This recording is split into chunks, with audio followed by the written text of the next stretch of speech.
రాసిన పత్రిక 4వ అధ్యాయము 6వ వచనం ఎవరైనా చదివి సహాయం చేయగలరు?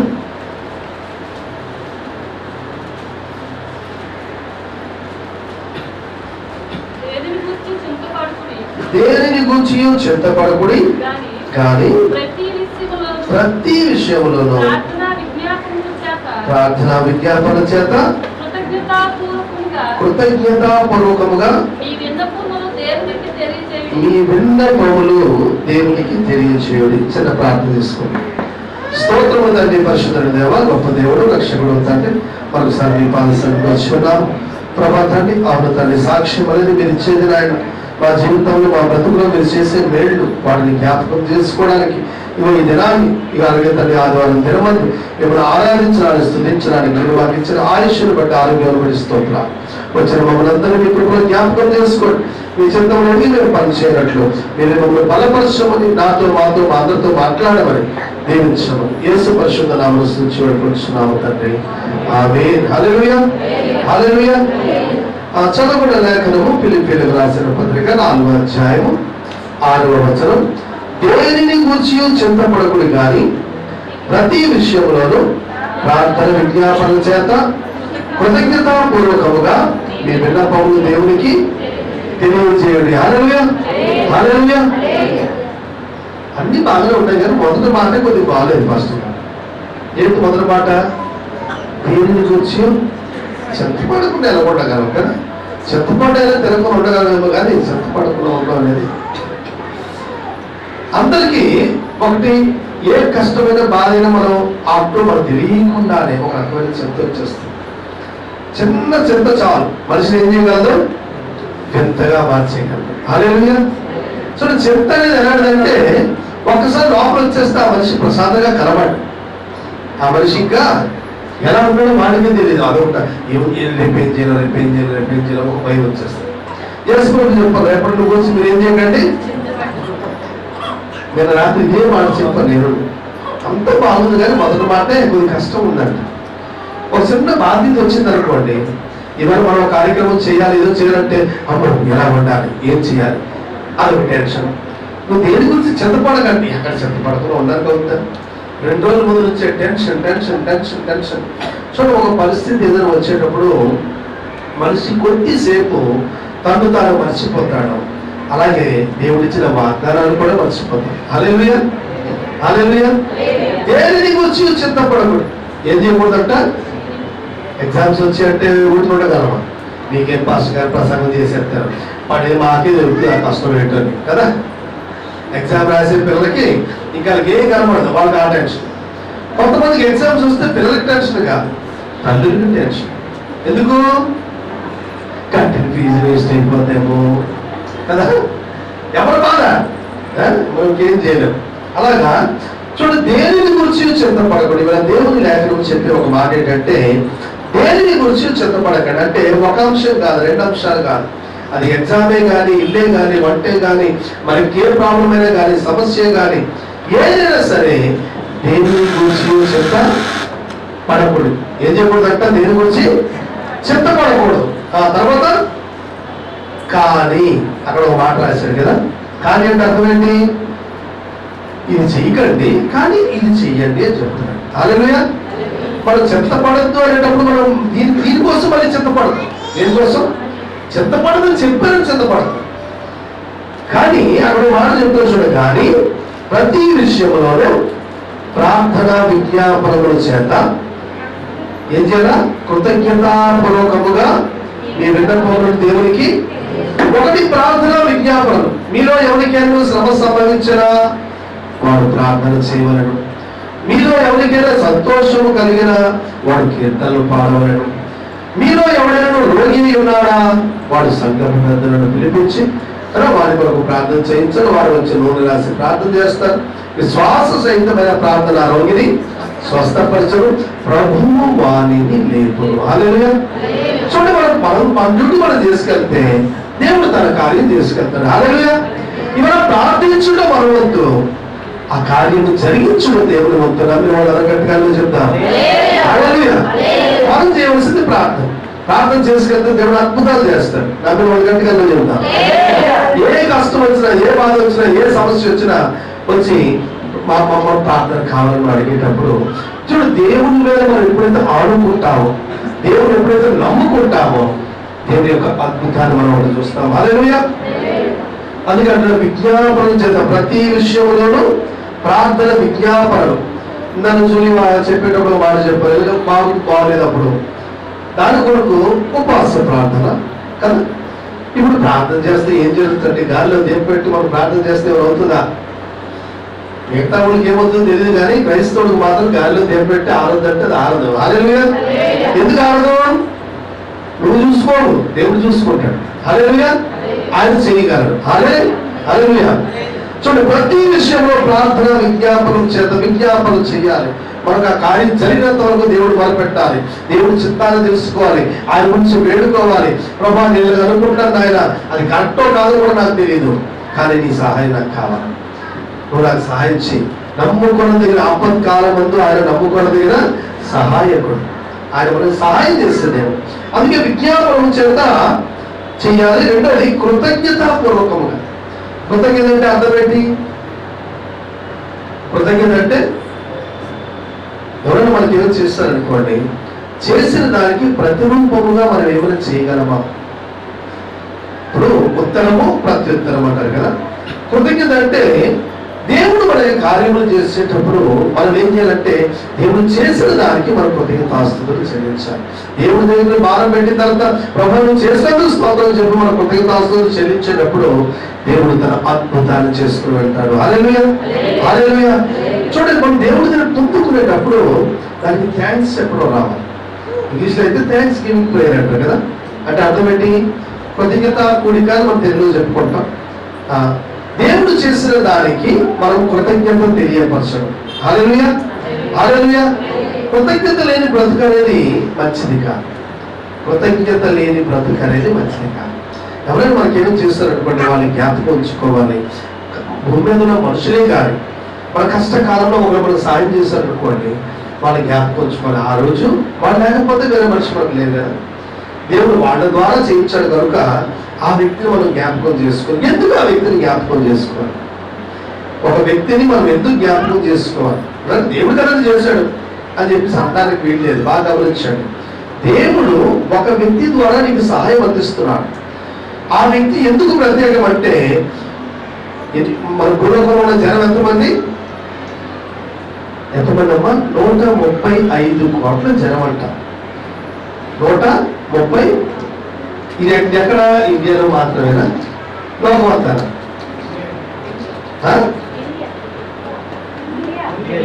Only India. మరి లోకమంతా లెక్కేస్తే ఎంత వస్తుంది? లెక్కలేనంత జనం కదా. అది ఒక లెక్క ఉందంటారు. 780 కోట్లు ఇంచుమించు. ఎందుకంటే ఇంతలో చెప్పలేము కానీ ఇంచుమించు లెక్కలో ఉన్న ఉంటారు, మిస్ అయిన ఉంటారు.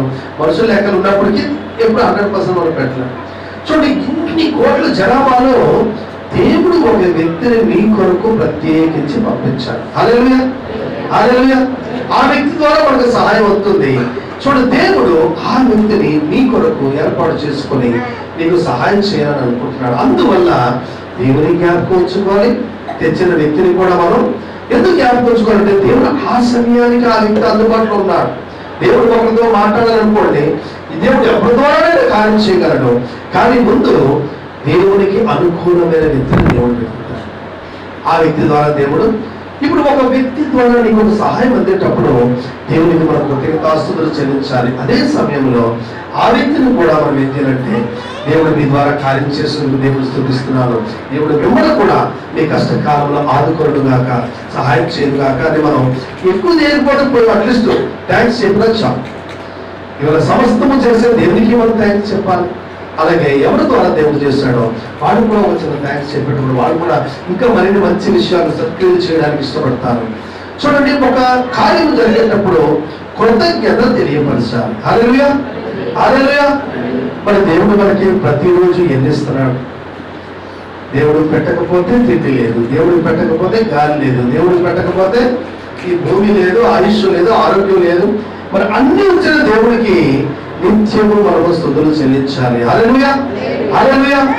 మరి ఎప్పుడైనా ఇలాంటి సమస్యలు వచ్చేటప్పుడు, బాధలు వచ్చేటప్పుడు, ఇబ్బందులు వచ్చేటప్పుడు, అప్పుడు ప్రభావం మనం అన్నాం అనుకోండి, రోజు ఇచ్చేదానికి మనం చేసేది అది మామూలు, అందరికి ఇస్తారు కదా, దేవుడు మాకు కూడా ఇచ్చాడు అనుకుంటాం. కానీ మనకి పర్టికులర్గా కొన్ని సమస్యలు వచ్చేటప్పుడు, ఎవరు చేయలేని పరిస్థితిలో మన దేవుడు చేసేటప్పుడు దేవుడికి స్పెషల్ థ్యాంక్స్ చెప్పాలి. ఏ థ్యాంక్స్ అమ్మా? ఇంగ్లీష్లో చెప్తే అర్థం అవుతుంది కదా. ప్రత్యేకమైన కృతజ్ఞతాస్తుతి మనం చెల్లించాలి. హల్లెలూయా, హల్లెలూయా. చూడండి, మామూలుగా మనం ఎప్పుడు చేసే కృతజ్ఞత ఒక విధంగా అయితే, ఇప్పుడు చేసేది ఇది మరొక విధంగా అన్నమాట. దేవుడు మనం ప్రత్యేకించి స్తుతించాలి. ఒక మాట చేద్దాం, దేవుడు అతికి ఇవన్నీ పట్టించుకుంటాడా పాస్టర్ గారు? మీరు చెప్తున్నారు కదా, నేను చెప్తున్నాను, దేవుడు మన థ్యాంక్స్ వింటాడా? అసలు ఆయన పట్టించుకుంటాడా?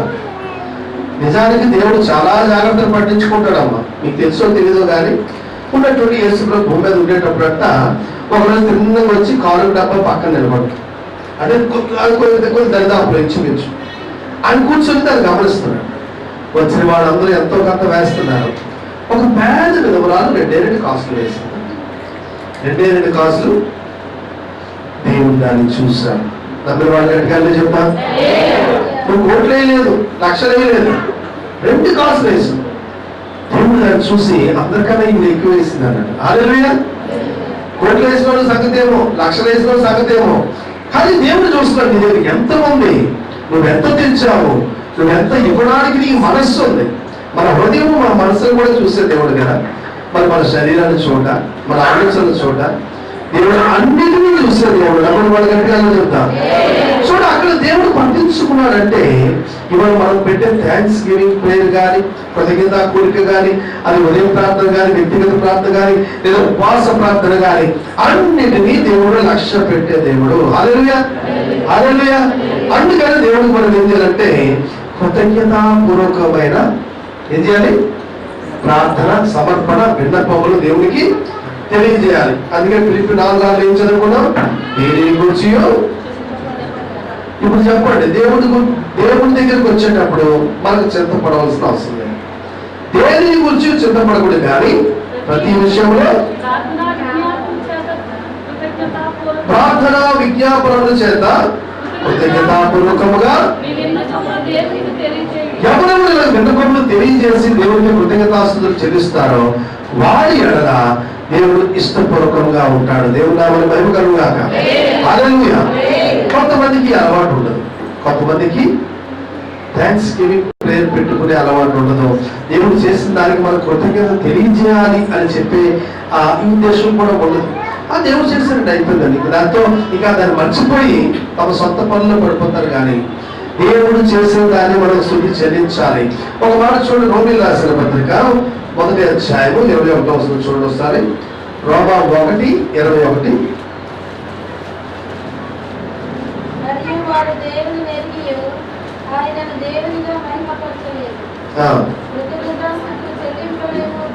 చూడండి, ఇక్కడ చక్కని మాట్లాడుతున్నాడు.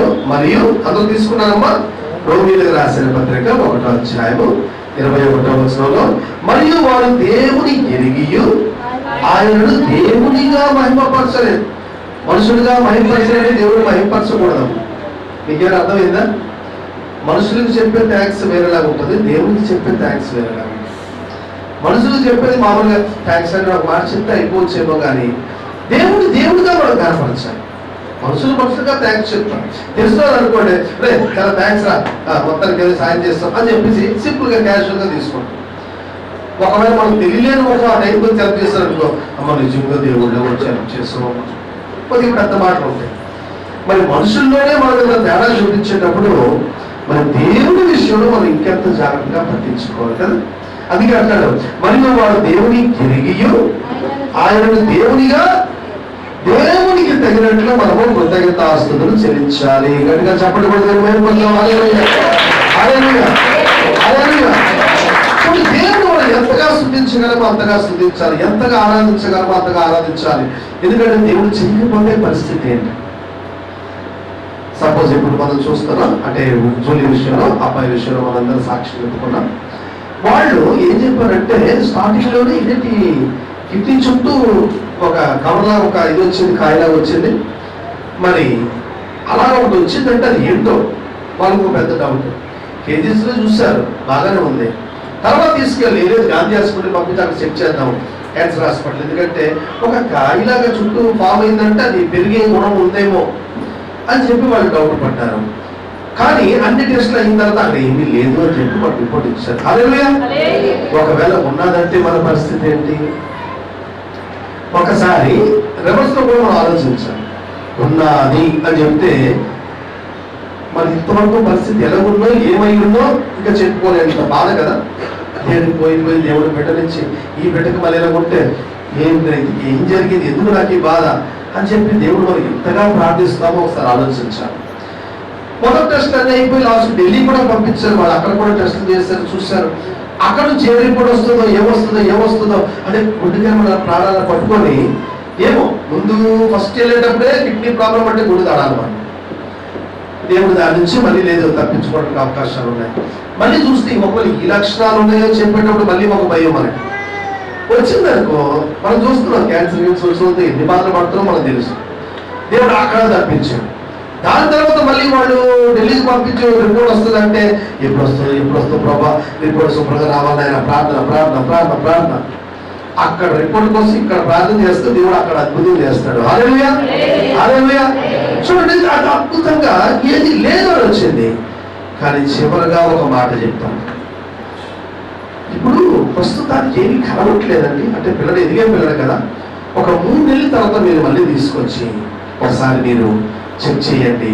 నిజంగా దాంట్లో ఇంకేమైనా ఎదిగే గుణాలు ఉంటే 3 నెలల తర్వాత ప్రత్యేకించి కనబడతాయి అని చెప్పేటప్పుడు మళ్ళీ దేవుడా ఏంటి ఆయన ఎంత చెప్పవు ప్రభా, ఏది లేదు ఎంతవరకు బాగా ఉంది. 3 నెలల తర్వాత మళ్ళీ ఏమవుతుందో. ఈ 3 నెలలు మనం ప్రార్థనలో రోజుని ప్రభా తండ్రి రికేని చూడండి, ఆయన పరిస్థితి చూడండి, ఆయన మనం చేయగలిగినంత ప్రార్థన మాత్రమే. కడుపులోకి చేయండి తీసేసి మనం ఏం చేసే పని లేదు.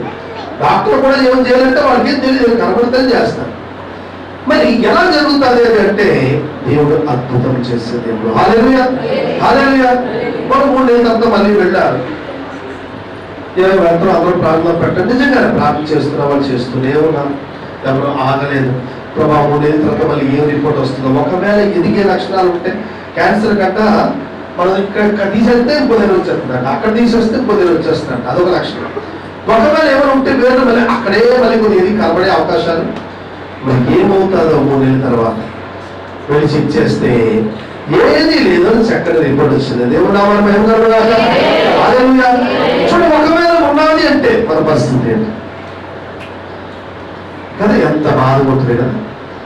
అందుకే అంటాడు మన దేవుడు ఇన్ని రకాలుగా అనేక విధాలుగా దేవుడు కార్యాలు చేసేటప్పుడు దానికి తగినట్టు దేవుడు మనం దేవుడిగా మహిమపరచాలి. గట్టిగా చెప్పడం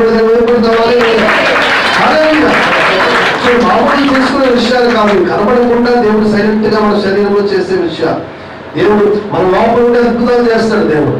మనం అనుకుంటాం ఎవరు డాక్టర్ దగ్గరికి వెళ్తే డాక్టర్లు చేసేది ఏం లేదు, వాళ్ళ వల్ల అయితే చేస్తారు, లేకపోతే చేయతే లాస్ట్ మూమెంట్ ఇంకేం చేసేది లేదు కదా. వినకూడగా కిరణ్ రోజు నుంచి దూరం నుంచి ఒక ఆయన నమ్ముకొని ఇక్కడికి వచ్చాడు. పాపం ఈ దాటిపోయింది, పరిస్థితి దాటిపోయింది. పాపం చనిపోయిన న్యూస్ నేను వచ్చింది. కరోనా కేసు చాలా మంది హాస్పిటల్కి వెళ్ళి పనికొచ్చిన ఉన్నారు.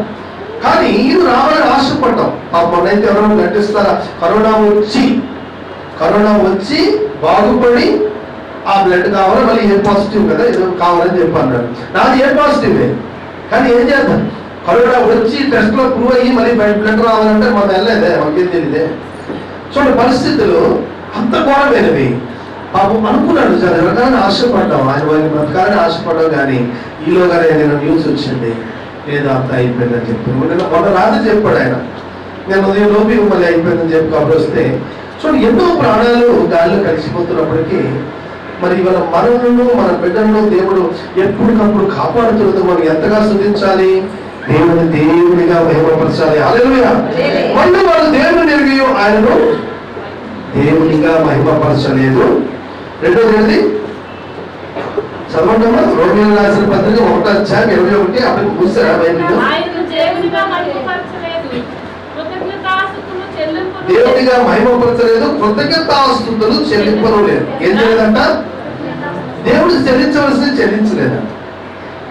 చూడండి, దేవుడు కార్యం చేశాడంటే మనం జ్ఞాపకం ఉంచుకోవాలి. దేవుడిని అన్ని పట్టించుకుంటాడు. నువ్వేం చేస్తున్నావు, లేదంటే మళ్ళీ రేపు ఇంకో కష్టం వచ్చింది అనుకోండి, ఇంకో బాధ వచ్చింది అనుకోండి, మళ్ళీ ఎక్కడ రావాలి, అప్పుడు మళ్ళీ దేవుడు ఆడతాం. అప్పుడు ఎలా ఉంటుంది? అవకాశవాదులా ఉంటుంది. అవకాశవాదులు అంటే కొంతమంది చూడ అవకాశం, అమ్మ ఆడితో కాలకూడదురా బాబు, ఆడికి అవసరం అంతే కారు అనుకుంటాడు, లేకపోతే అలాంటి మనుషులు కూడా ఉంటారు. చూడండి, మన అవసరం వచ్చినప్పుడు దేవుడా అంటాం, మిగతా టైంలో వదిలేసి మనం దులుపుకొని మన పని మనం చూసుకుంటాం. దేవుడు చూస్తాడు మన గొడవ ఏంటి, మన బుద్ధి ఏంటని చూస్తాడు. ఇవాళ మనం నిజంగా దేవుడిగా మహిమపరచగలిగితే ఎన్నో ఆశీర్వాదాలు మనం పొందుకోవచ్చు. హల్లెలూయా. ఎంతగా బాధ వచ్చినా, కష్టం వచ్చినా నువ్వు దేని గురించి చింతపడవలసిన అవసరం లేదు. దేవుడు దాని నుంచి పూర్తిగా బయటికి తప్పించి ఎన్నిసార్లు వచ్చినా, ఎన్ని ఆపదలు వచ్చినా ఆయన నిన్ను విడువక మరొక ఆయన మనం తప్పిస్తాడు. అందుకే మనం కృతజ్ఞతాస్తుతులు ఏం చేయాలి? చెల్లించాలి. కానీ ఇక్కడ ఒక బ్యాచ్ అంట, వాళ్ళు దేవుడు ఎరిగి వారిని దేవుడుగా మహిమపరచలేదు, చెల్లింపలేదు, కానీ తమ వాదములు ఎందుకు వెళ్తలేదు, పనికిమాలిన వాద. దేవుడు అంటే లేదండి, మేము కూడా ఏదో చేసామండి, మా కష్టాలు ఏం పడ్డామండి. ఈ కష్టాలు ఎన్ని పడ్డా దేవుడి సహాయం లేకపోతే పని అవ్వదు కదా. యెహోవా ఆశీర్వాదము ఐశ్వర్యమిచ్చును, నరులు తమ కష్టం పడి ఏదో చేయడం వల్ల వచ్చేది ఆశీర్వాదాలు వచ్చేవి కావు, ఐశ్వర్యం వచ్చేది కాదు. ఏది నీ దగ్గరికి రావాలంటే దేవుడే ఇవ్వాలి. నమ్మిన వాళ్ళ కంటే కదా చెప్తారు. ఇప్పుడు చెప్పిన మాట ఏంటంటే, ఈ వ్రాయబడిన మాట ఏంటంటే, వాళ్ళు దేవుడికి చెల్లించాలని దేవుడు ఎదురు చూస్తున్నాడు. ఇవాళ చెల్లించే గొడవ మన దగ్గర ఉందా? దేవుడికి కృతజ్ఞతాస్తుతులు చెల్లించే గొడవ లేకపోతే ఒకసారి నువ్వు బాగుపడుకోవచ్చేమో, కానీ రెండోసారి మళ్ళీ ఎక్కడికి వెళ్ళాలి? దేవుడి దగ్గర రావాలి కదా. అప్పుడు ఏ ముఖం పెట్టుకుని వద్దు. అందుకనే దేవుడు స్తుతించేటప్పుడు ఎల్లవేళలా మనం స్తుతించాలి, ఎల్లప్పుడూ కృతజ్ఞత కలిగి ఉండాలి. దేవుడు మన పక్షంగా కార్యాలు చేస్తుంటాడు. హల్లెలూయా, హల్లెలూయా. ఒకసారి మనం చూద్దాం ప్రియులారా, ఒక చిన్న సందర్భం బైబిల్ చూద్దాం. లూకా సువార్త 17వ అధ్యాయం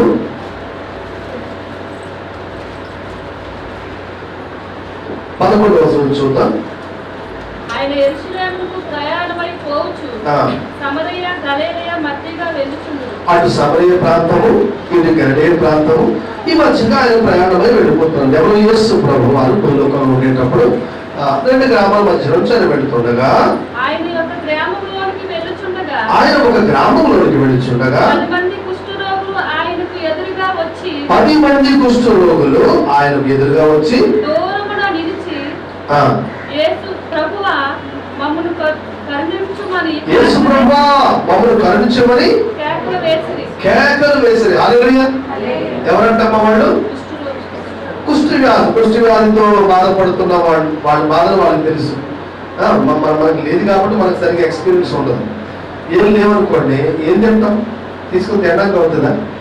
ఆ స్కూల్ సరిగ్గా పట్టుకోవడం అవ్వదు. మీరు ఎప్పుడైనా చూడండి, వాళ్ళు ఎన్ని బాధలు మనం ఎప్పుడైనా భోజనాలు వాళ్ళకి వడ్డిస్తే వాళ్ళు మన దగ్గర తినరు.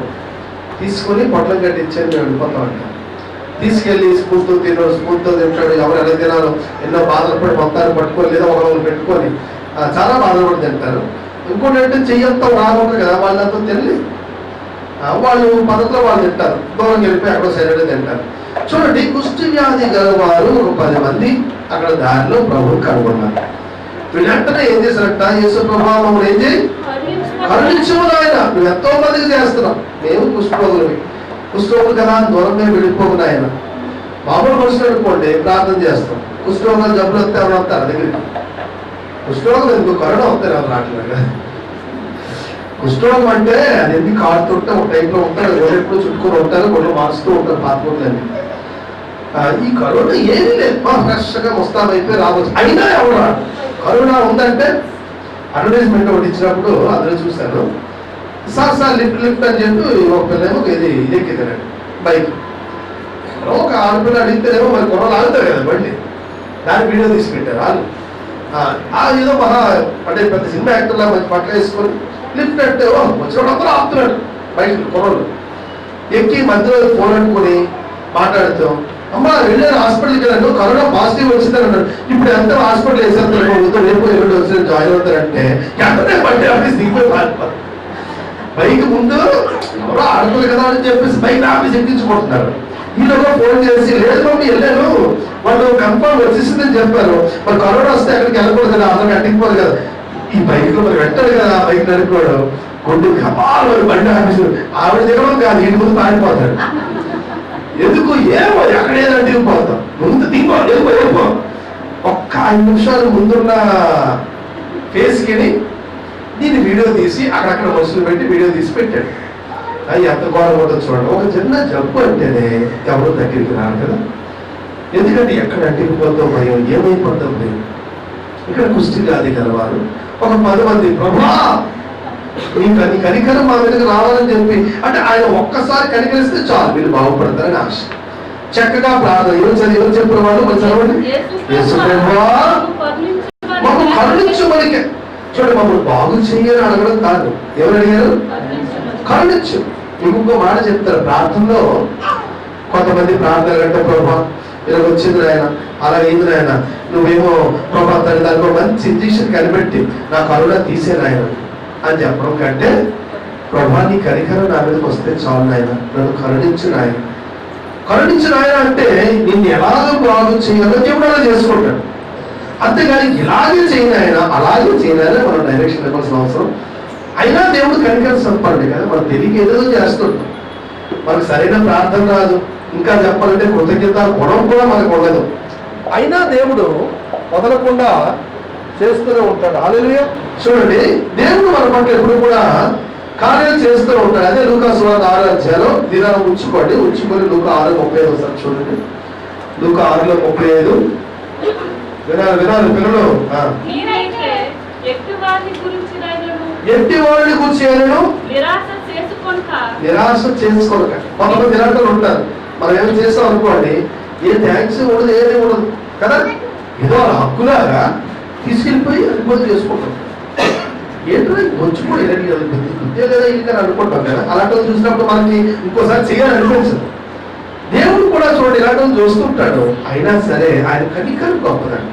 ఇక్కడ కుష్టివ్యాధి గలవాళ్ళు మీ కనికరం వస్తే చాలైనా అంటున్నారు. మనం చేసినా చేయకపోయినా దేవుడు కనికరం ఆయన మన మీద దిగింది అనుకోండి, అద్భుతాలు చూడొచ్చు. ఇక్కడ ఏమంటాడు, మీరైతే ఎట్టి వారు చేతులు నిరాశ చేసుకొనక మీ శత్రువులను కూడా ప్రేమించుడి. ఏం చేయాలా? మేలు చేయక నీవు ఉండలేవయ్యా, ఆరాధించక నేను ఉండలేనయ్యా, యేసయ్యా యేసయ్యా యేసయ్యా యేసయ్యా. హల్లెలూయా. చూడండి, దేవుడు కూడా మేలు చేసే దేవుడు. మంచోడైనా చెడ్డోడైనా శత్రువైనా ఎవరైనా సరే మనకు కూడా దేవుడు ఒక పాఠం నేర్పిస్తున్నాడు. కొందరు ఇలాగే ఉంటారు. అలాగని చెప్పి మనం మేలు చేయడం మానేయకూడదు. అలాగని చెప్పి మనం ఏం చేయకూడదు, మేలు చేయడం మానేయకూడదు. హల్లెలూయా హల్లెలూయా. చూడండి, మీరైతే ఎత్తి వారిని కూర్చో నిరాశ చేసుకోక, నిజంగా వాడు శత్రువే, అవసరాన్ని బట్టి వచ్చి కావాలనుకుంటాడు, అవకాశం అది కదా, అవసరం తీరిపోతుంది అంటాడు. అలాంటి వాళ్ళు కూడా ఉంటారమ్మా. వాళ్ళు కూడా ప్రేమించండి, మేలు చేయుడి, మేలు చేయాలి. కష్టమైన నష్టం చూడాలి. వాళ్ళ పరిస్థితి దాటిపోయింది, వేరే దారి లేదు, సరే చేద్దాం పోనలే, అప్పుడైనా ఒకళ్ళు అర్థం చేసుకుంటాడేమో. మేలు చేయండి, అవసరమైతే కాస్త అప్పు ఇవ్వండి, అప్పుడు మీ ఫలము గొప్పదై ఉండదు. చూడ, కష్టంలోనే కానీ నష్టంలోనే కానీ 10 మందికి చెయ్యూతనివ్వాలి. అది మనం చేసుకోవాలి. నోటి మాట చెప్పడం ఒక లెక్క అయితే, చెయ్యూతలు ఇవ్వడం. మనకి యాకోబు పత్రికలో ఒక మాట అంటాడు కదా, లేదు ఇలా ఉండలేదు మీరు, ఇలా ఉండకూడదు, ఎప్పుడు కప్పుకోండి, చెవులు దిగుదని పెట్టుకోండి. నేను కాదు చెప్పేసుకోలేదు ఏంటమ్మా. గర్భిణీ స్త్రీ ఇంటికి వస్తే చెప్పులు వేసుకోవాలండి. పాప చెప్పులు కొనుక్కుని స్థితిలో ఉంటే వేసుకుంటారు, లేకపోతే అన్ని చేయని చెప్పేసి నువ్వు ఏది ఇవ్వకపోతే ఎలా తీసుకుంటారు కదా. ఒకరికి చెప్పడం గొప్పతనం కాదు, వాళ్ళ దగ్గర లేదు, నిజంగా వాళ్ళ పరిస్థితి బాగాలేదంటే వీళ్ళైతే సహాయం చేయాలి.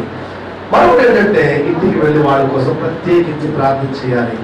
దేవుడు వారిని స్వస్థపరుస్తాడు. హల్లెలూయా హల్లెలూయా. చూడు, పరిస్థితులు ఏమైనా కానీ వారికి మనం ఏం చేయాలి, ఏం చేయాలి, అలాగే అప్పు కూడా ఇవ్వండి, అప్పుడు మీ ఫలము గొప్పదై ఉండను.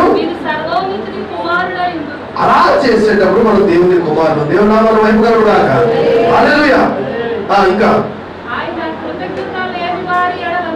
ఆయన అంటే దేవుడు కృతజ్ఞత లేని వారి ఎడలను, దుష్టుల ఎడలను ఉపకారి అయి ఉన్నాడు. గట్టిగా చెప్పడం దేవుడు వైపు. హల్లెలూయా అంటే వాడికి ఏమి చేయకపోయినా సరే దేవుని కనికరం మాత్రం చూస్తున్నాడు. సరే మనుషులు ఇవరికి ఆప్తా రేపు నేర్చుకుంటారు, ఇవరికి ఆప్తా రేపు అర్థం చేసుకుంటారు. ఎందుకు వాళ్ళకి ఇంకా పూర్తిగా అర్థం కాదు. మనకు కొన్ని సందర్భాలు ఏమీ అర్థం కాదు. మనం ఏం చేస్తాం, ఎప్పుడు నడిచి వెళ్ళిపోతాం. ఇవాళ దేవుడిగా మహిమపరచడం రావాలి, 10 మందికి మనం సహాయం చేయడం రావాలి. ఎవరైనా మనం సహాయం చేసిన వాళ్ళకి దీనికి మనం ఏం చేయాలి, అట్లీస్ట్ థ్యాంక్స్ అని చెప్పాలి. నీకు అవకాశం దొరికితే 10 మందికి సహాయం చేయాలి. ఇవన్నీ మనం అలవాటు చేసుకుంటే దేవుడు సంతోషపడతాడు. ఒకవేళ నిజంగా ఏమి చేయడం రాలేదనుకోండి, అజ్ఞానంలో ఉండి మనకు రాలేదనుకోండి, దేవుడు చూసి వదిలేడు. నువ్వేమి నాకు చేయలేదు కాబట్టి నేను వదిలేస్తాను అని చెప్పడానికి దేవుడు మనిషి కాదు. దేవుడు మళ్ళాంటి మనిషి కాదు. నీకు చేసినా చేయకపోయినా చూస్తాడు. ఇంకా జ్ఞానం లేదు, సరే పర్లేదు, అయినప్పటికీ నేను ఏం చేస్తాను, నీకు మేలు చేస్తాను. ఎవరంట, ఒకటి కృతజ్ఞత లేని వారి ఎడలను, దుస్తుల ఎడలను ఆయన ఉపకారి ఉన్నారు. హల్లెలూయా. ప్రతి ఒక్కరి మీద దేవుడు ఉపకారం చేసి కార్యాలు చేసే దేవుడు. కొందరైతే చూడండి, ఇది దేవుడు చేస్తారు కదా అని చెప్పి అవకాశం తీసుకునేవాడు. మనం అవకాశవాదులుగా ఉండకూడదు. దేవుని కనికరము కోరుకోవాలి. దేవుడు అద్భుతం చేస్తాడు. ఇప్పుడు ఈ 10 మంది కుష్ఠవ్యాధి గల వారు వీళ్ళు ఏం చేశారంట, వాళ్ళు ఎవరు ప్రార్థన చేస్తారమ్మా, ఎవరి ప్రాధేయపడ్డారు, ఎవరు విన్నవించుకున్నారు, ఎవరు యేసు ప్రభువుని అడిగారు. చదవండి. యేసు ప్రభువా మమ్మల్ని కరుణించమని కేకలు వేసిరి. ఆయన వారిని చూసి, మీరు వెళ్ళి మిమ్మల్ని యాజకులకు కనపరచుకోండి అని వారితో చెప్పుడు. వారు వెళ్ళుచుండగా శుద్ధులైరి. హల్లెలూయా, హల్లెలూయా. ఎవరైందమ్మా, చూడండి, మీ కనికరము కావాలని యేసు ప్రభువుని అడిగారు. అడిగిన వెంటనే యేసు ప్రభు ఏం చెప్పారు అక్కడ, ఆయన వారిని చూసి మీరు వెళ్ళి మిమ్మల్ని యాజకులకు కనపరచుకోండి అని ఆ మాట చెప్పిన వెంటనే యేసు ప్రభువుతో మాట్లాడారు. ఒకే ఒక మాట చెప్పారు, మీరు వెళ్ళి యాజకులకు కనుపరుచుకోండి. తిన్నగా వెళ్ళి ఏం చేయండి, మీరు యాజకుల దగ్గరికి వెళ్ళండి, చూపించండి. కుష్టు వ్యాధి గలవారు, వాడికి కుష్టు కూడా ఎలా ఉంది, అది తగ్గిందా లేదా, ఉన్నదా కాదా అనేసి పాత నిబంధనలో మనం లేని కాలంలో చూడొచ్చు. కుష్టి వ్యాధి గురించి బోర్డు సమాచారం అక్కడ రాసి ఉంటుంది. అందులోని అవి పొడలంట కదా, కొన్ని పచ్చి వంట, కొన్ని ఎండిపోయిన వంట, రకరకాల జాతులు దాంట్లో ఉన్నాయని చెప్పి యేసు ప్రభువు ఒకే మాట చెప్పారు. కుష్టి వ్యాధి వచ్చిన వాడు యాజకుడి దగ్గరికి వెళ్ళి కనపరుచుకుంటే యాజకుడు నిర్ణయిస్తాడు నీకేమొచ్చింది, ఏముంది, ఏమి లేదు అని. మీరు ఒక పని చేయండి, కుష్టి వ్యాధి మీకు తెలుసు కదా, అప్పుడు మీరు ఏం చేయండి, తిన్నగా వెళ్ళి యాజకుడిని చూపించుకోండి. యాజకుడు చూపించుకోవాలంటే మాకు ఉన్నదా పోయిందా ఏమైంది ఒక డౌట్ వస్తుంది కదా. యేసు ప్రభు మాట చెప్పిన వెంటనే వాడంటనే చూడదాన్ని నమ్మారు. దేవుడు నామమున మహిమ కలుగుగాక. హల్లెలూయా. ఎప్పుడైనా దేవుడు ఒక మాట చెప్పేటప్పుడు వెంటనే దాన్ని నమ్మి దేవుడానికి ఇచ్చినట్టు స్తోత్రం అని చెప్పి మనం లేదంటే మీరు వెళ్ళి మన రిపోర్ట్ చెక్ చేసుకోండి పర్లేదు అని చెప్పామనుకోండి, చెప్తే వెళ్ళి రిపోర్ట్ చెక్ చేసుకోవచ్చు, ఏ బాధ లేదు. దేవుడు అక్కడ అద్భుతం చేస్తాడు. దేవుడు నామమున మహిమ కలుగుగాక. కొంత సత్యగోప గారు వాళ్ళ ఇంట్లో వాళ్ళ కూతురికి అల్లుడికి కాస్త కరోనా వచ్చిందని చెప్పి లోపలేసేస్తే, అమ్మో ఎందుకు వచ్చినట్టే కోళ్ళు ఏం చెప్పారు, అత్తయ్య మీరు చెక్ చేసుకుని వస్తాడు కానీ ఒప్పుకోలేదు. రాత్రి 11:30 పాస్టర్ గారు మీకేమీ లేదమ్మా అని చెప్తే, ఇప్పుడు ఉన్నది లేదని ఎవరు చెప్పాలి, వెళ్ళి చెక్ చేసుకుంటామా. అదే చెక్ చేయకపోతే మీరు నమ్మలేదు కదా. పాస్టర్ గారు చెప్తే ఏమైనా నమ్ముతారమ్మా, ఆ పాస్టర్ గారే కదా చెప్పారు, మన పాస్టర్ గారు. చూడండి, దేవుడు లేదంటే అది లేదు, మనం చేసేది ఏం లేదు.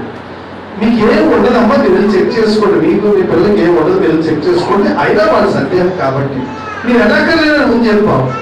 అయినా మరి ఒప్పుకోవట్లేదు ఎవరు, ఎందుకంటే మరి అంటుకోలేదు. నేను పిల్లలతో ఉన్నాం, ఏమో అందరూ పిల్లలతో కదా ఉందని.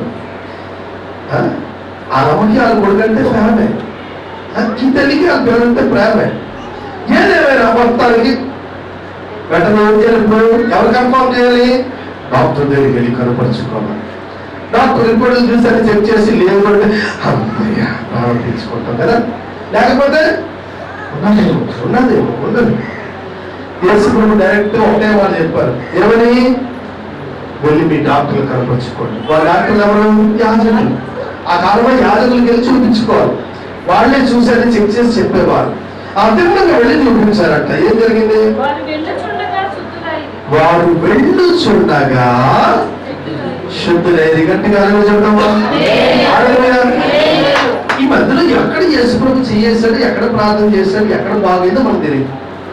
చెప్పిన మాట నమ్మి వాళ్ళు అయితే మనం పని చేద్దాం, తిన్నకి వెళ్ళి డాక్టర్ దగ్గరికి వెళ్ళి చెక్ చేసుకుందాం, రిపోర్ట్ చూసుకుందాం అని చెప్పినట్టు తిన్నకి వెళ్ళి యాదగిరి మనం చూపిద్దాం అని బయలుదేరి వెళ్ళేటప్పుడు వాళ్ళు వెళ్ళు చూడగా వీళ్ళు ఒక్కొక్క అడుగు వేస్తూనే ఉన్నారు. లోపల ఉన్న కుష్టి వ్యాధంతా ఒకటి మాయ. వారు వెళ్ళి చూడగా మార్గంలోనే శుద్ధమైపోయారంట. గట్టిగా చెప్తాం. అప్పుడేం జరిగింది? వారిలో ఒకడు తనకు శుద్ధి కలుగుట చూచి గొప్ప శబ్దముతో దేవుని మహిమపరచుచు తిరిగి వచ్చి ఆయనకు కృతజ్ఞతాస్తుతులు చెల్లించుచు ఏం చేశారంటమ్మా? వారిలో ఒకడు గొప్ప శబ్దముతో తనకు స్వస్థత కలుగుట చూసి గొప్ప శబ్దంతో దేవుని అంటే ఇలా వెళ్తూ చూసుకుని వెళ్తున్నాడు. దానిలో ఈ కనబడివన్నీ వెళ్ళి మొట్టమొదటి ఎండిపోతుంది, మాయమైపోతుంది. ఇది చూసి ఏం చేసినట్ట? గొప్ప శబ్దముతో హల్లెలూయా, గొప్ప శబ్దంతో మహిమపరచడమ్మా. ఎవరికి వినపడలేదా? అందరూ ఇక్కడ లేరా? గొప్ప శబ్దంతో దేవుని మహిమపరచడగా ఇది చిన్న శబ్దం. ఇంకా ఒకసారి ఇది కొద్ది పెంచారు, ఇంకా కొద్ది పెంచితే బాగుంటుంది. ఇది ఇప్పుడు రాదు ఒరిజినల్ సౌండ్. ఇది తెలుసా? మనకి ఏ కుష్టి వ్యాధి లేదు కాదు. నిజంగా కుష్టి వ్యాధి వచ్చి చూస్తుండగా వచ్చి పోయింది అనుకోండి, ఇంకా పట్టుకోగలవా బాబోయ్, ఇంకంతే గంతేసి మరి మనం ఏం చేస్తాం? దేవుడి ఇక్కడ ఆ సంతోషం, ఇదే సంతోషం, ఇది ఉత్తు సంతోషంగా అట్టిపడి సంతోషంగా ఆటలంటే అట్టిపడి అంట. చిన్నపిల్లలు ఆటలాడతారు కదా, అలా అర్థంతో పాటు పరిగెడుతుంటారు కానీ పట్టించుకోండి. అలాగా మనం అమ్మని అనేది అంటే మనం పెద్దగా చేసుకోగానే నిజంగా ఆ ప్రాబ్లం వచ్చి ఆ లోపల చిక్కడిపోయి ఎన్నో సంవత్సరాలు అందరూ మనల్ని నెగ్లెక్ట్ అంటే ఎవరు రోడ్డు మీద కూర్చోండి, ఎవరు మెట్ల మీద కూర్చుంటే కూర్చోబెట్టే ఇంటికి అంతే. ఎవరు మెట్ల మీద కానీ అరుగుల మీద కానీ ఎక్కడా కూర్చోడానికి లేదు. ఎందుకు? ఎవరు రాదు. ఒకవేళ ఎవరు తిండి పెట్టినా నీకు ఇన్నేది నీ గ్లాస్ ఏది, నాకిన్ని నా గ్లాస్ కాదు, నీకిన్ని నీ గ్లాస్. ఎంతమంది దగ్గర వాళ్ళు అవమానం పాలవుతారంటే అలాంటి ఘోరమైన పరిస్థితి నుంచి ఉన్నటువంటి మార్గంలో వెళ్తూ ఉండగా స్వస్థత కలిగిందంట. ఇంకా ఈ చూసిన వ్యక్తి తట్టుకోలేక వాడు గంతులేయడం మొదలెట్టాడు. బిగ్గరగా పెద్ద సౌండ్తో దేవుణ్ణి మహిమపరచడం మొదలుపెట్టాడు. మహిమపరచ ఏం చేశాడు? చూడు, దేవుని మహిమపరచచ్చు, తిరిగి వచ్చి ఎక్కడంట? తిరిగి వచ్చి ఎవరి పాదం కదా? ఎందుకంటే స్వస్థపరిచింది ఆయనే కదా. హల్లెలూయా. చూడు, ఆయన మాటలు మహిమలు ఉన్నాయి. అందరూ గట్టిగా చెప్తాం. దేవుడు ఒక మాట చెప్పాడంటే అది గొప్ప అద్భుతం జరుగుతుంది. హల్లెలూయా. చెప్పాడు, వెళ్ళి అక్కడ చూపించుకోవడానికి వెళ్తుండగా దారిలోనే స్వస్థత అయిపోతుంది. మిగతా వాళ్ళు వెళ్ళి చూసుకుని కన్ఫామ్ చేసుకుందామండి అనుకుంటారేమో కానీ ఈ వ్యక్తి మాత్రం లేదు, నాకు స్వస్థత కలిగిందని గ్రహించిన వెంటనే ఇంకా అక్కడి నుంచి పరిగెత్తి మళ్ళీ వెనక్కి వచ్చి ఎక్కడ పడిన యేసు ప్రభు ఆయన పాదం మీద సాగిలపడిన వాడు సమరయుడు. హల్లెలూయా, హల్లెలూయా. చూడు, నీకు అద్భుతం కలిగిందంటే నువ్వు దేవుని పాదాల దగ్గర నువ్వు పడాలి. దేవుడి దగ్గర నీ యొక్క కృతజ్ఞతాస్తుతులు చెల్లించుకోవాలని చెప్పాను. దేవునిగా మహిమపరచాలి. గట్టిగా చెప్తావా? దేవునిగా మహిమపరచాలంటే నీ సంతోషాన్ని వ్యక్తపరచాలి, నువ్వు ఆనందంతో వ్యక్తపరచాలి. మనం మామూలు చేసుకోవడం కాదు. చూడండి, ఎక్కడైనా అద్భుతాలు జరిగి అనుకోండి, దాన్ని ఎలా మనం చేసుకోవాలి, ఎలా సెలబ్రేట్ చేసుకోవాలి. బైబిల్లో కొన్ని విషయాలు ఈ మాటలు చూద్దాం ఒకసారి. 145వ కీర్తన 10వ వచనం చూడండి. 145వ కీర్తన 10వ వచనం.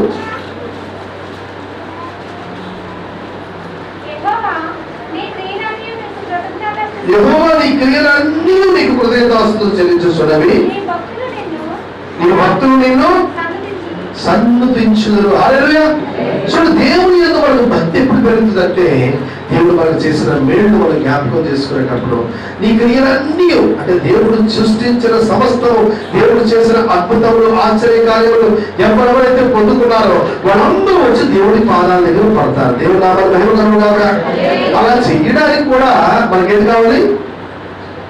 కృతజ్ఞత చెల్లించే బుద్ధి కూడా రావాలి. అది లేని వాళ్ళు ఉన్నారు కొంతమంది. దేవుడు ఏం చేస్తారంట, వాళ్ళకి త్వరలే అని చెప్పి కనికరించిస్తారంట. వాస్తవానికి ఆ బుద్ధి రావాలి. ప్రభావ నాకు ఇంకా కృతజ్ఞత బుద్ధి రాలేదు నాయన అని మనం అడిగామనుకోండి, దాన్ని కూడా దేవుడు ఇస్తారంట. గట్టిగా చెప్తామా? ఏదో ఒకటి చేయాలంటే దేవుడు ఇవ్వాలి కదా, మనం అడగాలి. అడుగుడి ఇవ్వబడి తట్టుడి వెదబడి అడిగితేనే, లేకపోతే రాదు. ఒకసారి చూడండి, కృతజ్ఞత బుద్ధి గురించి మనం యెషయా గ్రంథం చూడడం. ఒకసారి యెషయా గ్రంథం 57:19 ఒకసారి చూడండి అమ్మా. యెషయా 57:19. వారిలో కృతజ్ఞత బుద్ధి పుట్టించు. 57:19.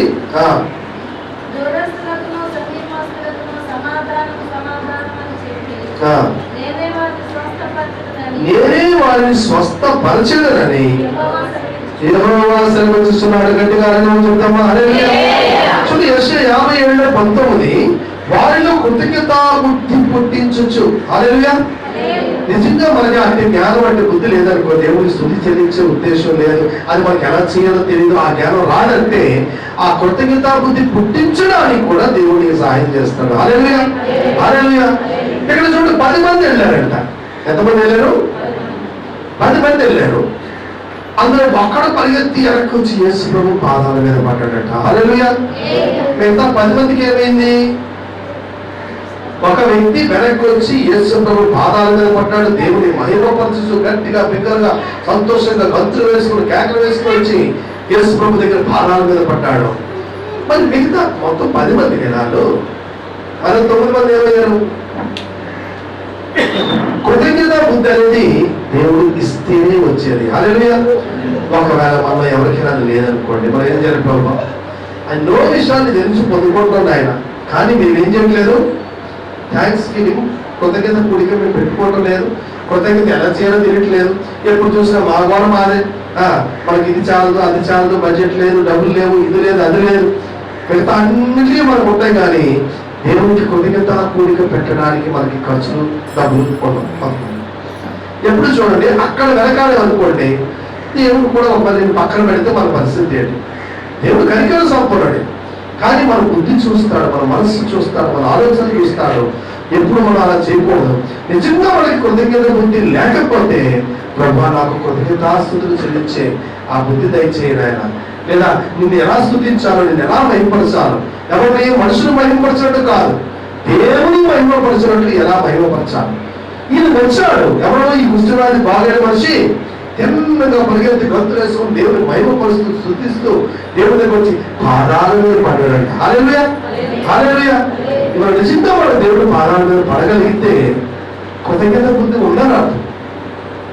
లేదనుకోండి, ప్రభు స్తోత్రం లేదు, థ్యాంక్స్ లేదు. ఇదే ఒకవేళ ఇంకేదో వచ్చింది అనుకోండి, పెద్ద పెద్ద జబ్బులు వచ్చాయనుకోండి, అప్పుడు తెలుస్తుంది కృతజ్ఞత అంటే ఏంటో. అందుకే చూడండి, మీరు శోధనలో పడకూడనట్లు వెనకలుగా ఉండి పట్టా తర్వాత కుయ్యో మొర్రో అని అడ్డం కాదు. బాగున్నప్పుడు ఏం చేసుకోవాలి? దేహం ఉండకుండా ఏం చేసుకోవాలి? మీ కాళ్ళు చీకటి కొండలకు తగలక మునిపే ముందే జాగ్రత్త పడాలి. పట్టా తర్వాత ఏం చేయలేము, మన తర్వాత రాసిన తర్వాత ఇంకేమీ చేయలేము.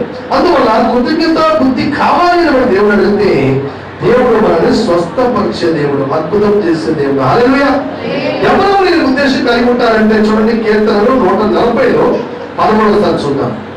కీర్తన 140లో 13.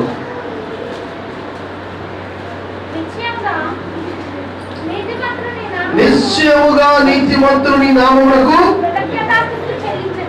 ఈ కృతజ్ఞతాస్తుతులు చెల్లించే వాళ్ళు ఎవరంటమ్మా? నీతిమంతులు అంట. గట్టిగా చెబుతామా? కృతజ్ఞతాస్తుతులు చెల్లించే వాళ్ళు నీతిమంతులు. నిశ్చయముగా అంటే మన భాషలో ఏది? గ్యారంటీగా, వారంటీగా, వారంటీగా, గ్యారంటీగా. మనకు ఒకటి దేవుడు చేస్తాడు అనుకోండి, అది చేసినంత వరకు మనం కృతజ్ఞతాస్తుతులు చెల్లించినంత వరకు మనం నిద్రపోకూడదు. ఎందుకంటే దేవుడు కొంతమంది రేపని ఎల్లుండని వాయిదా వేస్తాము, నేటి రాత్రి నీ ప్రాణం పోతే ఏమైపోతావు. చిన్నప్పుడు మా హాస్టల్లో నేర్పించిన పాట. కొంతమంది కృతజ్ఞత పెడదాం అనుకున్నాను పాస్టర్ గారు, ఈ నెల కొద్దిగా టైం అయిపోయింది, వచ్చిన నెల పెడదాం పాస్టర్ గారు, ఈరోజు వచ్చే నెల వస్తుంది, అయ్యో ఆ అప్లోడ్ మర్చిపోయాను ప్రభా, ఈ నెల కూడా అవ్వలేదు ఆయన, ఏమనుకోకు, వచ్చే నెల మళ్ళీ పెడతాను ఆయన. మీ జీవితంలో వచ్చే నెల వస్తుందో రాదో తెలియదు, కానీ ఈరోజు నువ్వు పోతే నువ్వు దేవుడికి అప్పు అయిపోతావు. హల్లెలూయా. ఏమైపోతావు?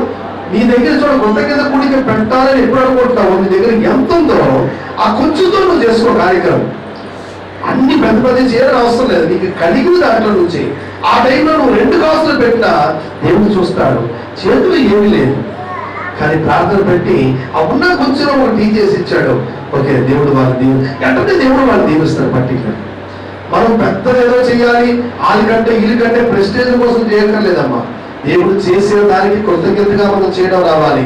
నీతిమంతులు నిశ్చయంగా ఏం చేస్తారంట, నీ నామమును కృతజ్ఞతాస్తుతులు చెల్లించెదరు, యథార్థవంతులు నీ సన్నిధిలో. చూడండి, ఎవరు యథార్థంగా నడుచుకుంటారో వారు దేవుని సన్నిధిలో ఉంటారు. గట్టిగా చెప్తాం హల్లెలూయా, హల్లెలూయా. కృతజ్ఞతాస్తుతులు అంటే 2 రకాలు. మనం ఇంట్లో వ్యక్తిగతంగా చెప్పడం ఒక లెక్క, అందరి మధ్యలో దేవుని మహిమపరచడం మరొక లెక్క. హల్లెలూయా. చూడండి, మనం వ్యక్తిగతంగా దేవుని స్తోత్రాలు చెప్పాం, థ్యాంక్స్ చెప్పాం, తెలుసుకోండి, మంచిది. కానీ 10 మంది మధ్యలో సాక్ష్యం చెప్పి 10 మందికి ఈ విషయాలు తెలియపరిచి దేవుడు నా ఎడల మంచి కార్యం చేశాడు, నీ జీవితంలో కూడా అద్భుతం చేయగలరని మనం చెప్పగలగాలి. హల్లెలూయా, హల్లెలూయా. అందుకే సంఘంలో సాక్ష్యం చెప్పి సంఘం అందరి మధ్యలో ఈ కార్యక్రమాలు మనం చేస్తుంటాం. హల్లెలూయా. చూడండి, అక్కడ 108వ కీర్తన ఒకసారి చూడండి. 108వ కీర్తన 3 చదవండి ఎవరైనా. 108:3.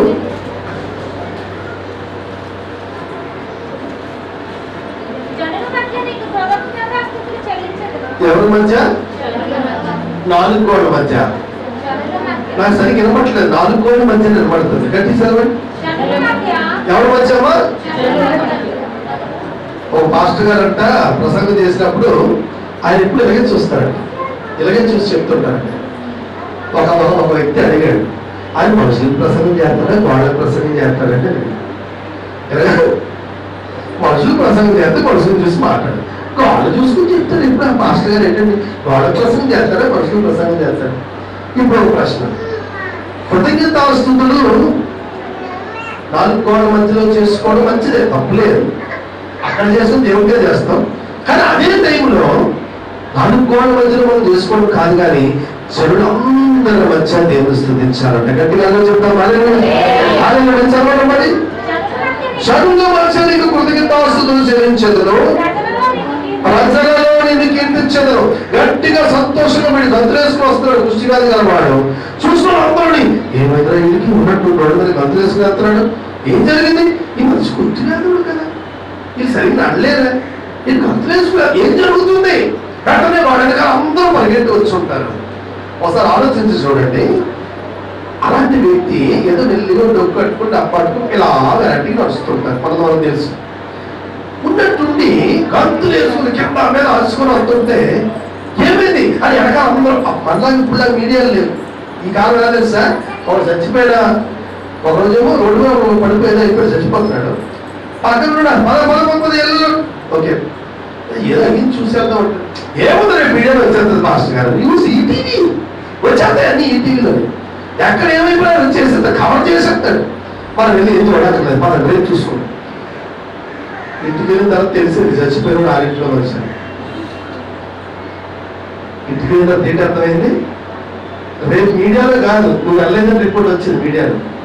సొంత అన్నదమ్ముడు వెళ్ళలేదంట, ఎందుకంటే చూస్తే దాంట్లోనే ఉన్నాడు. ఎవరో పోయి మనకెందుకు రేపు మీడియాలో చూద్దాం అనుకున్నాడు. పోయినోడు ఇంట్లోనే 60 ఫోన్ చేశారు, అయ్యో మనమంటే రా అప్పుడు పరిగెట్టుకుంటాడు కదా.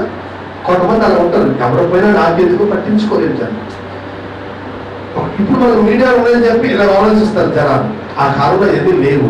ఒకడు గంతుకుని వెళ్ళినండి, గంతులు వేసుకుని వెళ్తే వాడు ఏం జరిగిందని చెప్పి జనాలు మొత్తం పరిగెత్తి వెళ్ళి చూస్తే తెల్లగా వేసుకుని పాదాల మీద పడిపోయాడు.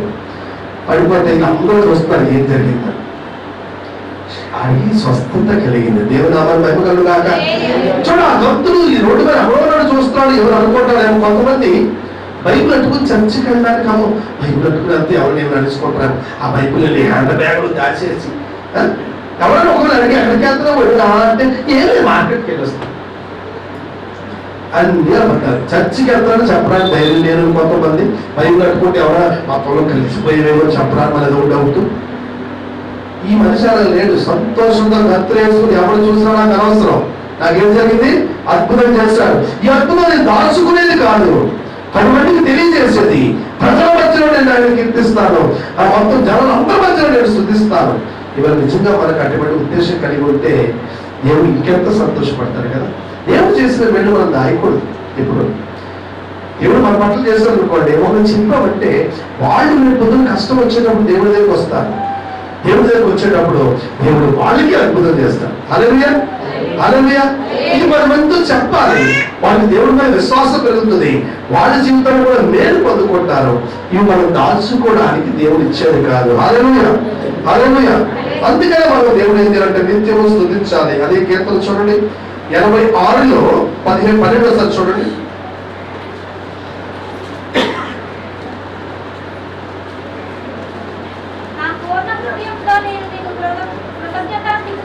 అమ్మ వింటారా? నా సగం హృదయంతో దేవుడు స్తుతిస్తున్నాడు అన్నాడా? ఎవరాడు? ఈ దేవుడే నీ యెహోవాను పూర్ణ హృదయంతో, పూర్ణ మనసుతో, పూర్ణ ఆత్మతో, పూర్ణ శక్తితో, పూర్ణ బలముతో మనం ఆయన ఏం చేయాలి? కొంతమంది సగం మైండ్, ఇక్కడ ప్రజెంట్ అక్కడ ఆబ్సెంట్, అక్కడ ప్రజెంట్ ఇక్కడ ఆబ్సెంట్. దేవుడి దగ్గరికి వచ్చేటప్పుడు దేవునికి తగినట్లు స్తుతి చెల్లించాలి, దేవునికి తగినట్లు కృతజ్ఞతార్పణ అర్పించాలి, దేవునికి తగినట్లు ఆయన పూజించాలి, నమస్కరించాలి. దేవునికి తగినట్లు మనం ఏం చేయాలంటే ప్రజలందరూ మధ్య ఈ కార్యము చేయాలి. అలాగే నా పూర్ణ హృదయంతో దేవుని కృతజ్ఞతాస్తుతులు ఈ నామము లేదు ఒకసారి మహిమపరుస్తాను ప్రభా, ఎందుకంటే ఇప్పుడు చేశాను కాబట్టి ఇప్పుడు నేను సాక్ష్యం చెప్పి దీంతో వదిలేస్తాను, ఇంకెప్పుడు నేను చెప్పను. కొంతమంది ఆ ఒకటైనా చెప్తారమ్మా, బాగా వినండి. కొంతమంది మేలు పొందుకున్న తర్వాత అప్పుడు చెప్పేసి ఊరుకుంటారు. ఇది మళ్ళీ మనం దాన్ని జ్ఞాపకం చేసుకోండి. మనం అలా ఉండకూడదు. ఎలా ఉండాలా? నిత్యము మహిమపరచదు. దేవుడు నామమున మహిమ కలుగుగాక. దేవుడు చేసిన కార్యము ఇప్పుడు చూడండి, రిక్కీ విషయంలో జరిగిన యొక్క సాక్ష్యము ఇప్పుడు మాత్రమే కాదు. ఈ సాక్ష్యము పెద్ద ఈ తాను చెప్పుకోవచ్చు, తన తల్లి చెప్పుకోవచ్చు. ఎందుకు అంటే ఒకరోజు జరిగిన విషయం కానీ, ఒకవేళ నిజంగా జబ్బు పర్మనెంట్ గా ఉండిపోతే ఎన్నాళ్ళు ఉందో మనకు తెలియదు, ఎంత కాలం ఉందో మనకు తెలియదు. చచ్చిపోయిన విషయం ఒకరు ఎవరు జరిగిపోయి వెళ్ళిపోయాడు అనుకుందాం, అప్పుడు జీవితాంతో అయిపోయింది. ఆ సాక్ష్యం చెప్పడం కంటే దేవుడు అద్భుతం చేసిన సాక్ష్యం చెప్పుకోవడానికి నీకే కష్టమా?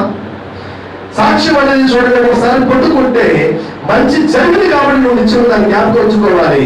ఎందుకు అంటే దేవుడికి చేశాడు, అది చేయకపోతే నీ పరిస్థితి వేరేలా ఉంటుంది. దేవుడు చేసిన దాన్ని మనం మర్చిపోకూడదు. ఒకసారి రెండుసార్లు చేయకపోతే కాదు, కనబడ్డ ప్రతి స్థలంలో ఎంతమంది ఉన్నా సరే, ఎక్కడ అవకాశం దొరికినా సరే. మనందరికీ తెలుసు అమ్మాజ్యం ఉండేది ఇక్కడ పక్కన. ఎప్పుడైనా సాక్ష్యాలు చెప్పండి, ఒకవేళ బై మిస్టేక్ ఆవిడ వచ్చింది అనుకోండి, వాళ్ళ చర్చ అక్కడ కృపానంద గారి చర్చే కానీ పరిస్థితులు బట్టి అప్రోప్రియట్గా వస్తుంది. ఎప్పుడైనా సాక్ష్యం చెప్పడం ముందు భయపెట్టుకుని ఆవిడే నిలబడి పైకి వస్తుంది. నేను అనుకుంటాను సాక్ష్యం అమ్మాజీమ్మ గారు ఉన్నారంటే ఇప్పుడు ఆవిడే వస్తుంది అని అనుకుంటాను. చెప్పడం ఆలస్యం ముందు వచ్చి అక్కడ నిలబడతారు. ఏదో ఒకటి చెప్పాలి. సాక్షి నాకు అవకాశం ఇచ్చారు, దేవుడు నాకు చేసేది ఎన్నో ఉన్నాయి, అందులో కూడా చెప్పాలి. కొంతమంది అలా కాదు, సాక్ష్యం జరిగినా సరే చెప్పండి అంటే ఎవరైనా చెప్తారండి, ఎంత రేపు ఇంకెవరైనా చెప్తారా? అది ఎవరైనా చెప్తేనే నీకు ఉద్యోగం వస్తుంది, లేకపోతే రాదు. దానికంటే నువ్వు కరోనాతో బాధపడ్డమే మేలేవు. అంటే ఏమనుకోకండి, ఈ మాట అంటారండి, నేను పాస్టర్ ఎలాగ అంటారండి, అప్పుడు నీకు నిజమైన సాక్ష్యం వస్తుందేమో. నీకు రాకముందే దేవుడు కాపాడంటే నువ్వు గంతులేని దేవుడు చెప్పాలి. అలాగే కాస్త కోస్త అలా గాలి తగిలిందంటే నువ్వేం చేసుకోవాలి? మరింత ఉద్యోగంగా చెప్పుకోవాలి. చెప్తాం అది. అలాంటప్పుడు మనం అడగాలి, ప్రభా నాకు కృతజ్ఞత అభివృద్ధి దయచేయను ఆయన, ఈ నామాన్ని నిత్యము స్తుతించే మనసు నాకు దయచేయను ఆయన, అటువంటి హృదయం దయచేయను ఆయన. టెంపరవరీగా ఏదో అప్పుడు చెప్పేసి మళ్ళీ మర్చిపోయే విధంగా కృతజ్ఞత దేవుడు మనం చేసిన మేళ్ళు మనం ఏం తీసుకోవాలి? రాసుకుని ఉంచుకోవాలి. పదే దేవుడు స్తుతించాలి. అది మనం చేయకపోతే మనం ఏమైనా ఉండమేమో, ఇది మనం అర్థం చేసుకోవాలి కదా. ఇప్పుడు చూడండి, ఈ మనిషిలో ఉన్న సంతోషం ఎంత ఉంటుందో ఇప్పుడు నీకు అర్థమై ఉంటుంది. ఇప్పుడు ఆ మనిషి గంతులు వేసుకుని వచ్చి తిన్నగా నడు రోడ్డు మీద వేసుకుని ఒక గ్రామానికి వెళ్తున్నారు. దారిలో ఉన్నారు కదా, ఎవరైనా చూస్తే ఏమని అనుకుంటారేమో, ఇది తెల్ల బట్టలండి, మరి కిందరా పడుకుంటే బాగుంది కదా అని అనుకున్నాడా? ఏది లేదు, కింద వచ్చి శాస్త్రాంగ నమస్కారం చదవడం ఏమైందని. ఎక్కడ లుకాసు 18:17 16 సగం చదువుతున్నాను. తిరిగి వచ్చి ఆయన కొద్దిగా దాస్తులు చెల్లించు, ఆయన పాదముల యొక్క సాగిల పడెను. వాడు సమరయుడు. అందుకు యేసు 10 మంది శుద్ధులైన కారా. ఇప్పుడు ఒక ప్రశ్న అమ్మా, ఇప్పుడు ఒక ప్రశ్న. అందుకు యేసు ఏమంటారు? 10 మంది శుద్ధులైన కారా. ఆ 90 ఎక్కడ? ఏంటి ఆ 90? ఒకవేళ మన సెల్స్ని కూడా చూసి, మనందరినీ చూసి దేవుడు మనంతా కరోనా సాక్ష్యం చెప్పాం కదా. ఏ సాక్ష్యమా? దేవుడు అంటాడు, ఎంతమందికి నేను స్వస్థత ఇస్తే ఎంతమంది కనబడ్డారు? 10 మంది చెప్పారు. మిగతా 90 మంది ఎక్కడ అని దేవుడు అడిగితే, కరోనా నుంచి మీరు ఇంతమంది శుద్ధులైన కారా. అయినా మీరు ఎంతమంది వచ్చారు? కొంతమంది దగ్గర తెలియజేసిన వాళ్ళు ఎంతమంది వచ్చారు? ఇక్కడేమో 10 మంది అంట. 10 మందిలో ఒక్కడు వచ్చారంట.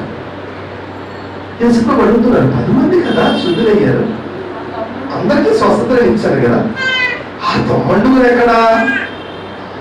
ఇవాళ మన జీవితంలో కూడా దేవుడు ఒక ప్రశ్న అడుగుతున్నాడు. ఇవాళ ఇక్కడ ఉన్న వాళ్ళందరూ మధ్యలో దేవుడు ఎన్నో అద్భుతాలు చేశాడు, ఎన్నో ఆశ్చర్యకారాలు చేశాడు. మీ ప్రాణాన్ని తప్పించాడు, వేటకాలు గురించి మిమ్మల్ని బలపరిచాడు కదా. అక్కడ తప్పించి మిమ్మల్ని రక్షించిన దేవుడు 10 మంది శుద్ధులైన కారా. మిగతా 9 మంది ఎక్కడ? అక్కడే వచ్చాడు. ఇప్పుడు సాక్ష్య విషయాలు కూడా చూస్తే దేవుడు మనకి ఎన్నో చక్కని సాక్ష్యాలు ఇచ్చాడు. గొప్ప గొప్ప కార్యాలు మన జీవితంలో చేశాడు.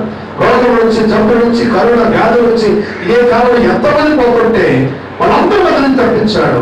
ఆ మధ్య కాలంలో క్యాన్సర్ వ్యాధులు మహాలుగా తాండవం ఆడిన కాలంలో మనం చూస్తున్నాం. ఎక్కడ చూసినా అక్కడ క్యాన్సర్, ఇక్కడ క్యాన్సర్, ఇక్కడ క్యాన్సర్, అక్కడ క్యాన్సర్. క్యాన్సర్లో ఎన్నో రకాలు. మళ్ళీ ఇవన్నీ పొందుకొని కూడా కృతజ్ఞత లేకపోతే ఎంత ఘోరం. ఒక్కసారి మనం పరిశీలించుకున్నాం. ప్రభావం, నేను నిజంగా కృతజ్ఞత కలిగి ఉన్నాను, నువ్వు ఎంత చేసావు, నాకు దానికి తగినట్లు నేను చెల్లిస్తున్నాను, దానికి తగినట్టు నేను నడుచుకుంటున్నాను. దేవుడు చేసిన కార్యం ఒకవేళ ఆయన చేయకపోతే ఇవాళ నువ్వు ప్రాణంతో ఉండలేవు. ఒకవేళ దేవుడు నీ మీద ఆయన కనికరమును ఉంచకపోతే ఇవాళ నువ్వు ఏ హాస్పిటల్లో బాధపడుతున్నావు. లేదా ఒకవేళ ఉన్న పరిస్థితి పెరిగిపోయి, చూడండి క్యాన్సర్ కూడా first level, second level, third level, fourth level, fifth అంటే గ్యారెంటీ లేదు, ఈరోజు పోతారంట. అదే పరిస్థితి.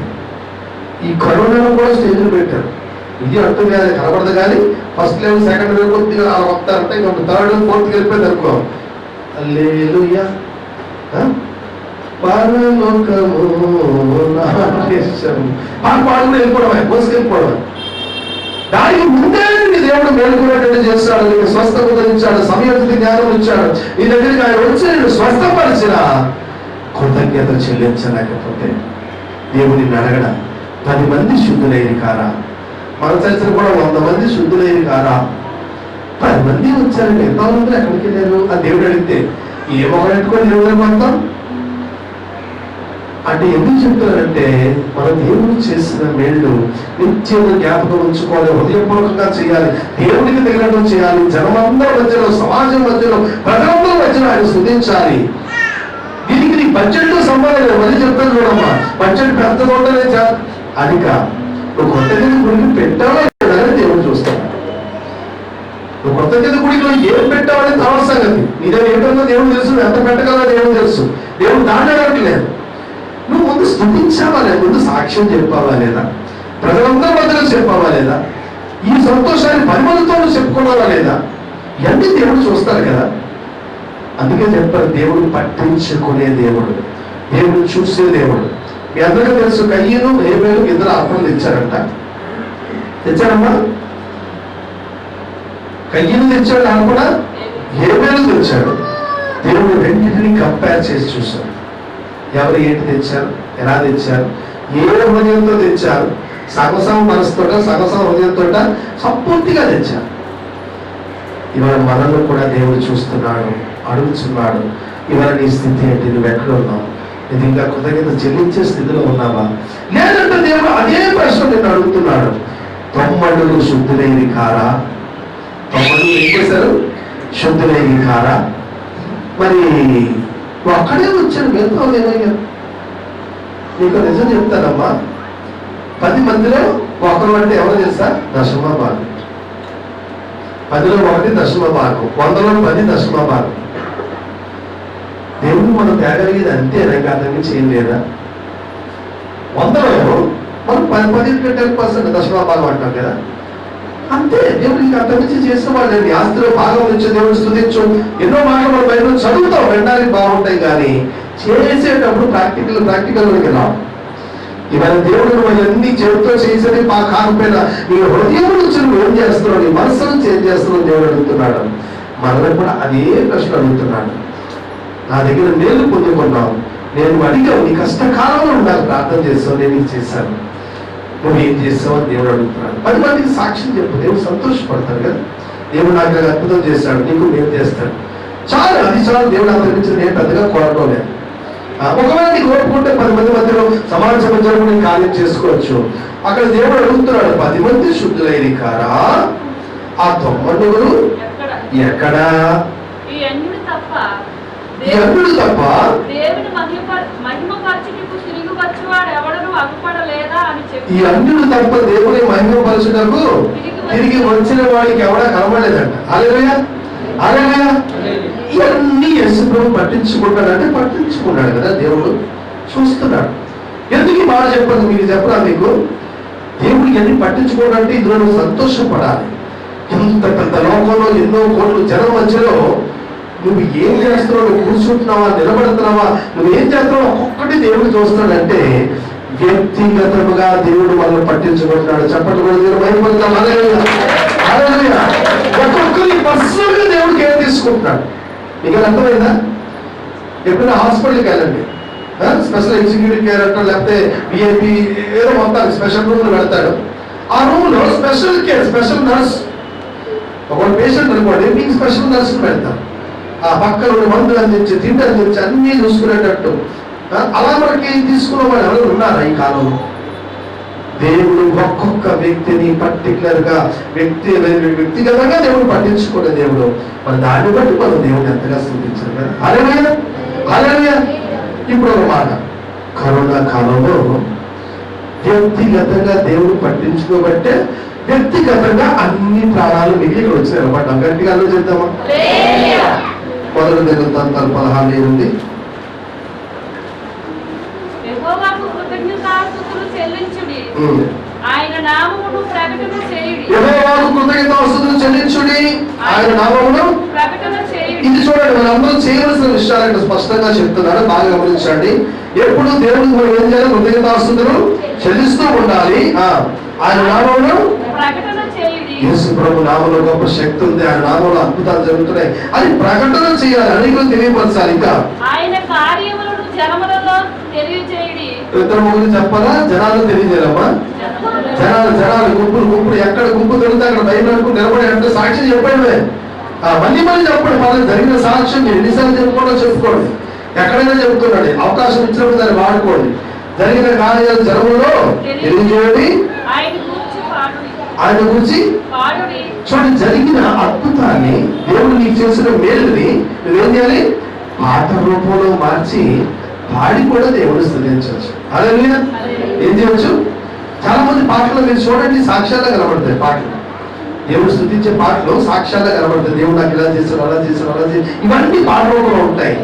అవసరమైతే పాటగా పాడి దేవుడు స్తుతించండి, లేదా సాక్ష్యంగా చెప్పండి. ఇంకా ఆయనను కీర్తించుడి, ఆయన అద్భుత క్రియలన్నిటిని గూర్చి సంభాషణ చేయుడి. ఆయన అద్భుత క్రియలన్నిటిని గూర్చి అలా అక్కడ కూర్చొని ఎక్కడ కూర్చొని ఊరికే ముసలం ముచ్చట్లు చెప్పుకుంటారు కదా, అవన్నీ కట్టిపెట్టి ఆయన అద్భుత క్రియల గురించి ఏం చేయాలంట? ఒకరితో ఒకరు మాట్లాడుకోవాలి, ఒకరితో ఒకరు దీని గురించి చర్చించుకోవాలి. దేవుడు ఇలా చేస్తాడు, అలా చేస్తాడు, అలా చేస్తాడు, ఇవన్నీ మనం మాట్లాడుకోవాలి. ఇవన్నీ దాచిపెట్టేవి కావు. ఇంకా ఆయన పరిశుద్ధ నామమును బట్టి అతిశయించుడి. దేవుడు యొక్క నామమును బట్టి మనం ఏం చేయాలి? ఎంత డాక్టర్లు ఉంటే ఏముందండి, దేవుడు ఉన్నాడు కాబట్టి నాకు ఇది జరిగిందండి.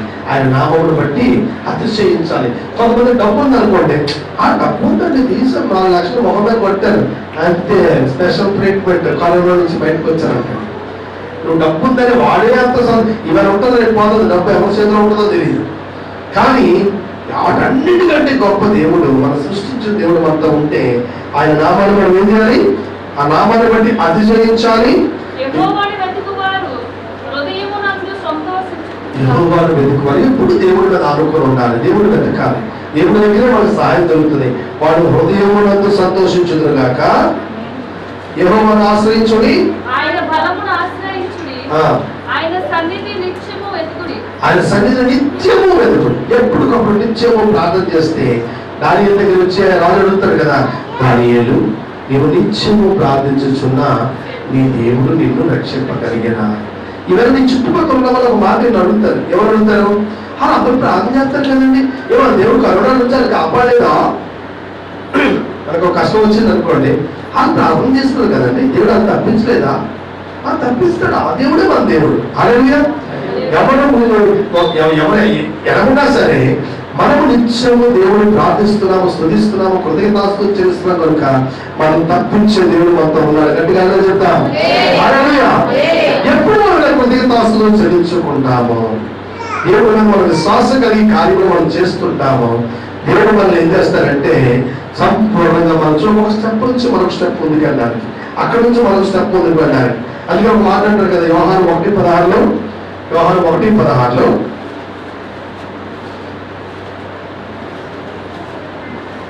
ఆయన పరిపూర్ణతలో నుండి మనమందరము కృప వెంబడి కృపను, చూడు 1:16 చెప్తున్నాడు, దేవుడి పరిపూర్ణతలో ఉండి మనం ఏం చేయాలంట? కృప వెంబడి. ఒకసారి కృప పొందుకోవడం చాలా అయిపోతుంది, కృప వెంబడి కృప పొందుకోవాలి. సరే ఒక మాట అడుగుతారు, ₹1,00,000 లాటరీ పలికింది అనుకో, అబ్బా ₹1,00,000 పలికింది, దేవుడు స్తోత్రం, బాగా ఉంది. ఏంటి కృప వెంబడి కృప అంటే ₹1,00,000 ఇంకో ₹1,00,000 పలికితే వద్దంటావమ్మా? అక్కడ ₹1,00,000 ఇంకో ₹1,00,000 అంతా వద్దంటావా? నాకు ఆల్రెడీ ₹1,00,000 వచ్చింది చాలండి, ఇంకో వద్దులేండి అంటావా? ఇంకా ఎందుకు ఉంటే చూడు, ఎన్ని రోజులు వచ్చి చూడు, అసలు లెక్కెట్టాడు. ఎందుకు? ఎవరు వద్దంటారు కదా. ఇవాళ దేవుడి దగ్గర ఆశీర్వాదం తర్వాత మరొకటి, ఒకటి తర్వాత రెండు తర్వాత మూడు మనం పొందుకోవాలంటే కృతజ్ఞతాస్తుతులు చెల్లించడం రావాలి. హల్లెలూయా, హల్లెలూయా.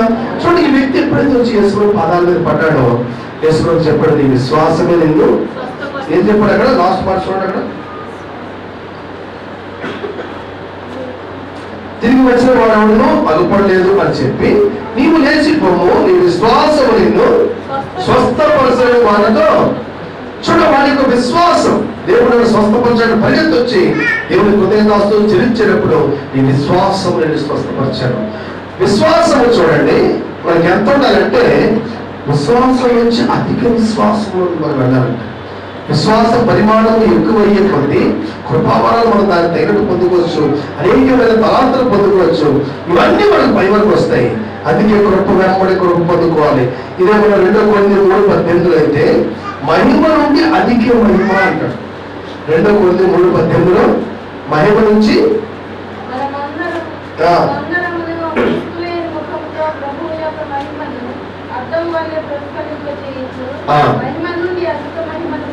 మహిమ నుండి అధిక మహిమలోకి వెళ్ళాలి.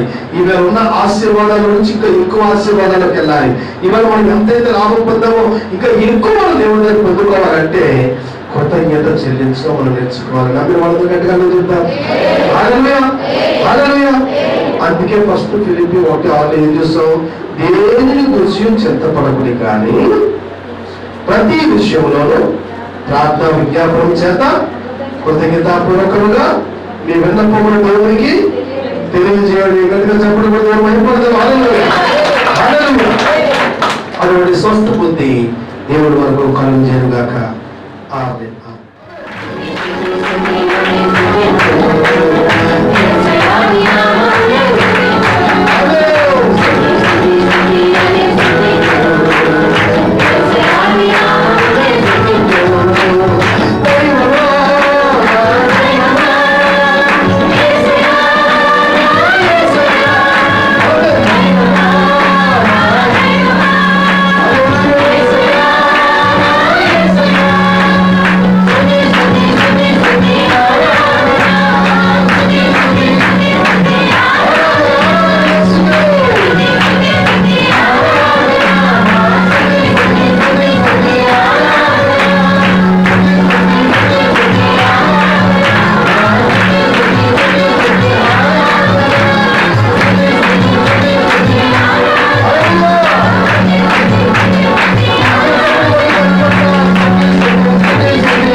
మధ్యలో అందరూ వచ్చినట్టు కీర్తించడానికి ఇచ్చిన సమయాన్ని బట్టి ఆయుష్ బట్టి ఆరోగ్యపడిస్తున్నాం. ఇక మేము ఎప్పుడు ఏం చేయాలని మాకు మీరు నేర్పించరు. ఇక కృతజ్ఞత కోరికను బట్టి, కృతజ్ఞత ప్రార్థన బట్టి మేము చూపిస్తున్నాం. కృతజ్ఞత బుద్ధి మా అందరికి ఇచ్చినట్టు స్తోత్రాలు ప్రభావ. ప్రతి విషయంలో మేము సొంతం చెల్లించినట్లు, విజ్ఞాపనం చేయనట్లు, చింతించేవారుగా కాకుండా తండ్రి ప్రభావ మా చెంత యావత్తు మీ మీద వేసేలాగా ఇక మేము స్తుతించి ఆరాధించగా గొప్ప కార్యాలు చూసేవారుగా మమ్మల్ని బలపరుచుకుని స్తోత్రాలు. మరోసారి కుటుంబం చేసిన ఇవరికి విషయంలో చేసిన అద్భుతములు పడి స్తోత్రాలు నాయన. బిడ్డకు చేసిన మేలు తన జీవితానికి ఇచ్చిన సాక్ష్యములు పడి స్తోత్రాలు. అలాగే కాలమంతా కాచి కాపాడి క్షేమంగా ఉంచిన ఇవన్నీ రాజుడు తన శాపాన్ని చేతికి అప్పగిస్తున్నాం. ఆ కుటుంబాన్ని దీవించండి. మీ సరిగ్గా వాళ్ళు ఎదిగి ఫలించినట్లు కృప చూపించండి నాయన. అలాగే ఇంకా ఎంత జీవితాలు ఎదుగు అద్భుతం చేస్తారు వారందరూ వివరించడం స్థుతించడానికి సహాయం. ఇవన్నీ ఇది ఆరాధన కార్యక్రమం అంతా మేము పార్సల్ని సమర్పిస్తున్నాం. ఈ దిన మందిరానికి వచ్చి ఆశీర్వాదాన్ని విడిచిన ప్రతి కుటుంబం యేసుక్రీస్తు నామమున దీవించబడగాక, ఆశీర్వదించబడగాక. మీరు కార్యము జరిగించి బలపరచండి. స్తోత్రాలు చెల్లించుకోండి. మహిమాగంత మీరే పొందమని ఇంకా ఎవరైనా గృహాలు బలహీనంగా ఉంటే వారు కూడా సంపూర్ణ స్వస్థతనిచ్చి మందిరానికి తోడుగా మనం దీన్ని ఆశీర్వదించమని మా ప్రభువు రక్షకుడైన యేసుక్రీస్తు పరిశుద్ధ నామమున స్తుతించి వేడుకొంచున్నాము తండ్రి. ఆమేన్. హల్లెలూయా. స్తుతి మహిమ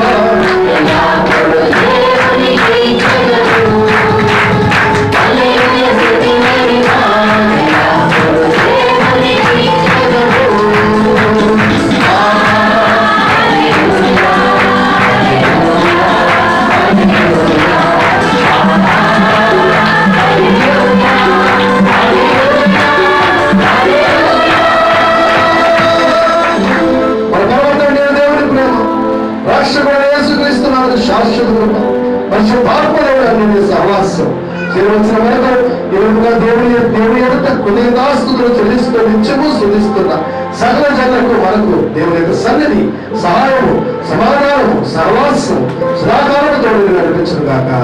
ఆ ప్రభువు మీ అందరికీ వందనాలు.